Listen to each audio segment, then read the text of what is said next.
people laugh at you, scoff at you, make fun of you, and then they applaud you and tell you, oh, I always knew you would do it.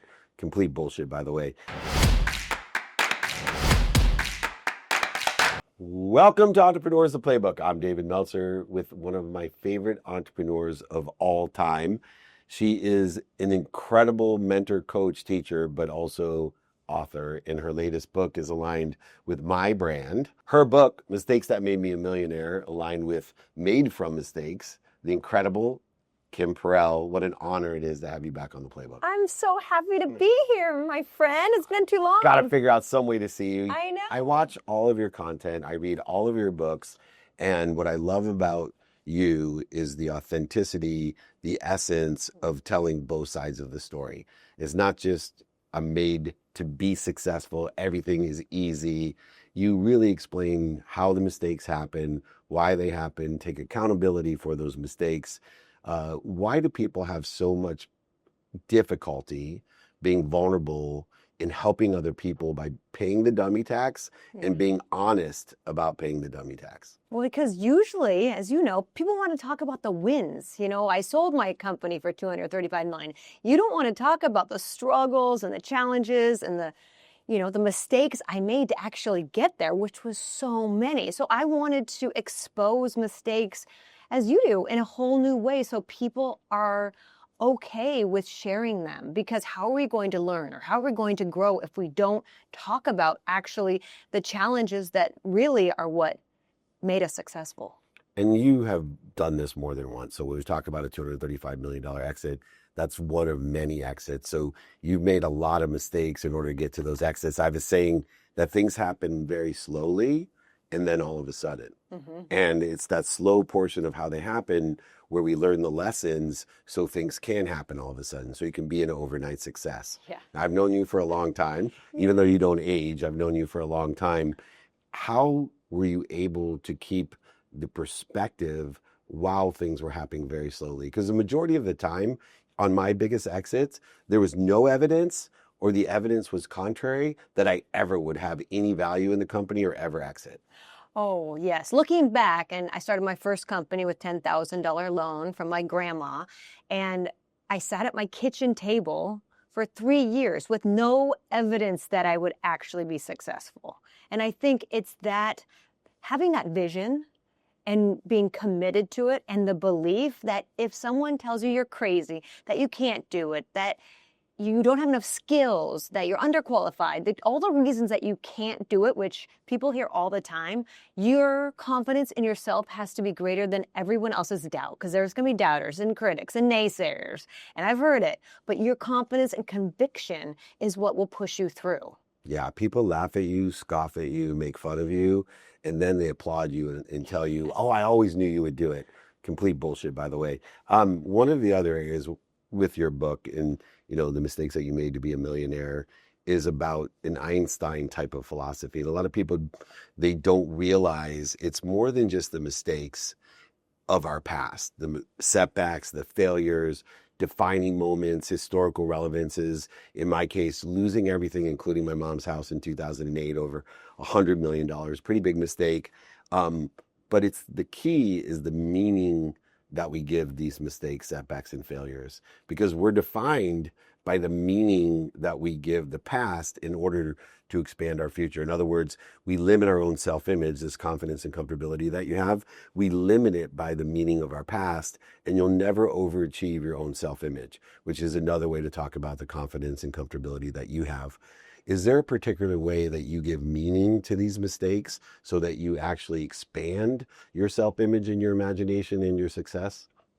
I think that I've had more failures than I have had successes. For sure. And realizing early on that failure, really important, does not make you a failure. Right. And that mindset shift of just knowing if I fail, that does not make me a failure, makes it easier to try again. And so many people, if they fail, they use that as their defining moment of and the limiting potential of what they truly could have been, because they are not afraid. They're not willing to take a risk again. And so for me, early on, having failed many times, it's kind of normal. If you're not failing, you're not trying hard enough. If you're not making mistakes, if your dream isn't big enough, I mean, there's so many ways that you can limit your own potential, and reminding yourself that the mistakes and the setbacks, they're inevitable. And there is no overnight success, as you said. I've been doing this for 20 years, Doesn't right? look it, but she has. And to that measure, failure is feedback, and we learn from that. And life is about these lessons. We keep on learning them until we learn them. So we keep Yes. making the same mistakes, and they come in different forms. Which I always found funny is even being my age with so many different companies and so many different experiences that I'll still make like some simple mistakes, like Me too. it's too good to be true. Yeah. That's the one that kicks my ass. I'm like, okay, so since I've been little, people have told me it's too good to be true. Be careful. And then I'll fall into some deal and not mitigate risk, not align with my timing and risk tolerance. But we learn from stories. And Right. there's some great stories that made you Yes. Oh from my these goodness. mistakes. Yes. Can you share a story that's one of your favorites in the book? Oh, I have so many. So in the book, I talk about 10 mistakes, 10 lessons that I learned from those mistakes. And each one has a story of me making the mistake. And I think the biggest mistake that I actually talk about in chapter 1 is waiting to feel 100% ready. Yeah. And so many people have great ideas or great opportunities and they want to achieve great things, and they limit their own potential because they're waiting to feel 100% ready. And the reality is you'll never be ready, ever, to do anything. Exactly. So There's you're no great right. ideas to start either. No, when you're just making excuses because you're too afraid to fail. Right. It's so true. And in these 10 lessons, we're not only vulnerable with those 10 lessons, but we try to simplify them. And I have a thought about the simple things to do or simple not to do. And these are simple lessons that we don't practice or we don't do them. So gratitude for me, for example, is a bigger lesson in life. Saying thank you is so easy. It's 0.1 seconds and it's free. But how many people actually say thank you before they go to bed and when they wake up? Even though they know every thought leader in the world, every billionaire I've met will talk about gratitude. They'll agree with me if I go, do you think if you said thank you every day for 30 straight days, it would change your life for the better? Absolutely. But how many people actually do it? What's one of the simple things that you have difficulty still today doing? A discipline, a habit, or a behavior? Honestly, I write about in the book and partnering with the wrong people. And I've partnered Okay, with that's my next book. so Don't do many. business with Dick. Oh my gosh, I've partnered with so many people over the years. And I talk about it. A huge mistake is if you're picking the wrong person because let's say they look perfect on paper. I call that the POP. You look beautiful. You got the perfect resume, the perfect education, and then you get in the door and you're the worst. Have you ever seen that? I mean, that's happened to me so many times.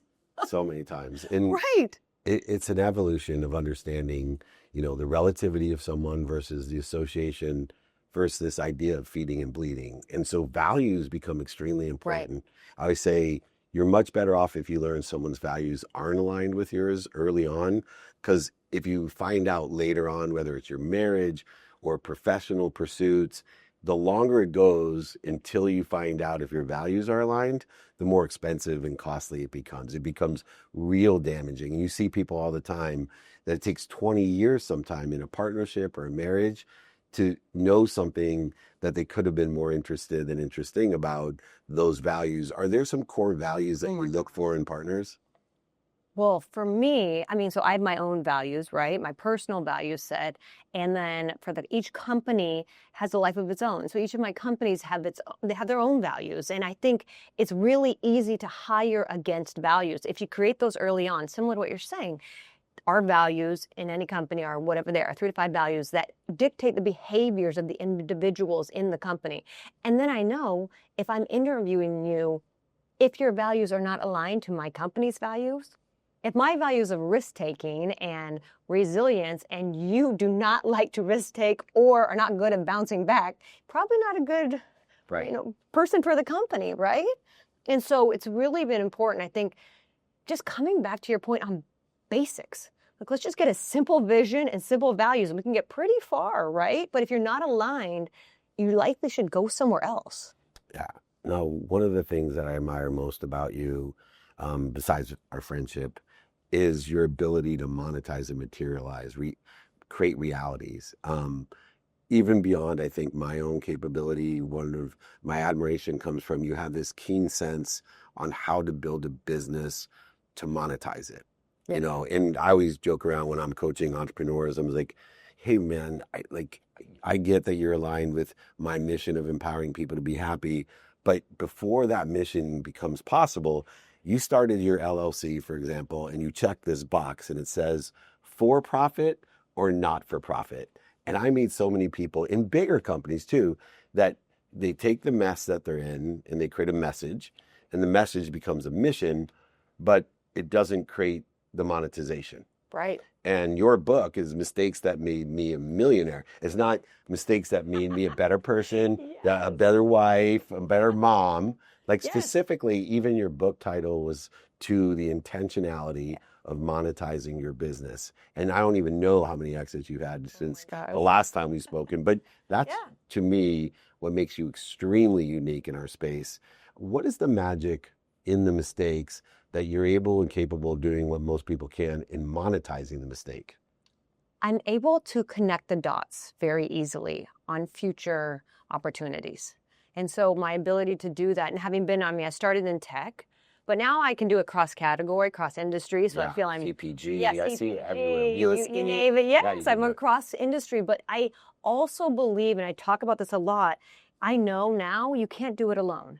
So I have picked really bad partners, but I've also been able to have incredible mentors, incredible teams, incredible peers, friends like you. So surrounding yourself with the right people, that creates opportunity. Like no one's successful alone. I don't want to make millions by myself. What am I going to do? Who am I going to share the fun with? I want to make millions with other people. It's more fun to be successful with other people. And I think for me, really knowing that and having that part of my vision and like my plan makes it so much easier to create, because I'm not trying to create by myself. Yeah, well, the trajectory that you're on, I know the next title, the second revision of this book is going to be Mistakes That Made Me a Billionaire.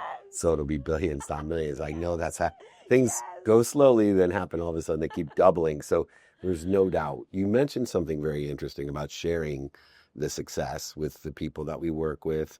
But one of the things we do share is a harmonious family life, where most people at the capacity in which we move in a business sense cannot maintain relationships. You have one of the best marriages, parenthood, travel, and very few people can live in this harmony. It's one of the things I take the greatest pride in, my non-negotiable behaviors beyond my health, my family, and the fun. You absolutely get it. Are there any tips or beyond the book advice that you can give for people that are looking for balance? Again, I think it comes back to life's a team sport. I have a great team. My friends, my family, my husband. So I can't do it alone. It's impossible. So I think one is finding the support to ensure that you can be the best version of yourself. And I feel very blessed to have done that. Two, I, as a value harmony.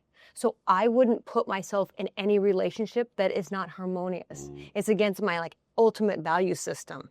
And I think knowing that has really been able to be a great North Star for me in terms of who I spend my time with. Like attracts like. Yeah. Like what relationships I want to be in.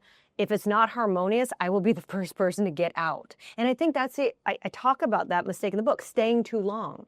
People know if they're in a bad place. They know if they're staying too long, and they need to find the courage to make that change. And it's hard. Now, one of the more subtle lessons within the context of Mistakes That Made Me a Millionaire, both of us have been millionaires several different times. You're smarter than I. You've kept your money along the way. I had to make it back.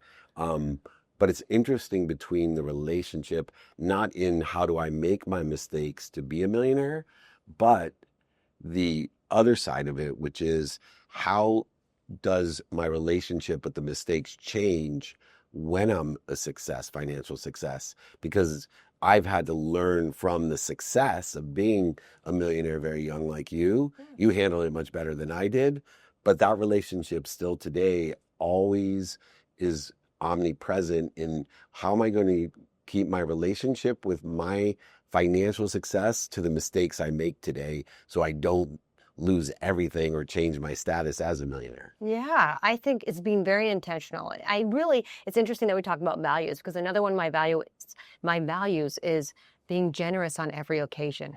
Anytime I can be generous, I try to. And I I've think been that, a great recipient of it, so I appreciate your generosity. but it's true. And I feel that having been so blessed and so fortunate and then being very generous because I can keeps you very grounded. Yep. And I think that's important from like a values perspective. Also, like abundance mindset. You know that. I have an abundance mindset. There's enough for everyone. Let's help. Right. Let's help each other out. And I think, again, really understanding, are you working with people that that have the same mindset or that don't? And really knowing that and then choosing who you spend your time with. A lot of it just comes down to who are you spending your time with, right? For sure. And what team are you playing? What position on the team? Who can you help and who can help you? Yes. Which leads me to the last thing. Through success, we sometimes, we forget that you're humble or you're about to be. Do you still utilize mentorship? Do you still ask for help? All the time. Oh my gosh. Well, they say 93% of self-made millionaires have mentors. Okay, so I think that's an understatement. So if you want 99% of all statistics are made up. Well, if you want to be a millionaire, you should get a mentor, right? Fastest Like way this to is be a the millionaire. fastest way to be a millionaire is to get a mentor. And even if you don't want to be a millionaire, let's just say you want to be more successful. Well, you're 5 times more likely to be promoted if you have a mentor. I could rattle off the statistics all day long about how important mentorship is. And every time I start a new company, I start a lot. Yeah. So I get a mentor that is like the Obi-Wan Kenobi of that industry, so I don't have to learn the same mistakes, right? I don't want to learn the same mistakes. Someone already learned them before me. So for me, mentorship is so important, and I have so many different mentors in different businesses, different phases of my career, who have all turned into really great friends. Well, I know you are a great mentor. In fact, I was blessed to give my most treasured employee to you to mentor, which is my daughter. So she grew so much. She begs me to leave me for you all the time. So you're a much better mentor than I am. In that book is mentorship. I'm the chairman of Napoleon Hill Institute. Think and Grow Rich, Outwitting the Devil have changed my life. They still mentor me. I still listen, especially to Outwitting the Devil with Sharon Lechter, annotating that. And it still teaches me, through repetition, there's these subtleties of lessons. I'm like, that wasn't there last time I listened. I think it's very right. important. Are great mentors. Great, and you have a great audiobook. You did it yourself. Yes. And so if you're looking for a millionaire mentor, if you want to be a millionaire mentor, if you make mistakes, if you're made from mistakes, then it's right here available for you. Mistakes That Made Me a Millionaire, from one of my mentors, one of my favorite entrepreneurs in the entire world. If you wanted the epitome or illustration of success, look it up in the old school Webster dictionary. It simply says Kim Perell. Kim Perell, thank you so much for joining me. Oh. Available everywhere. Everywhere. Buy it, listen to it. It'll change your life. Kim Perell, thanks for joining me again. Thanks so much for having me. It's been so great. This is David Meltzer with Entrepreneurs, the Playbook.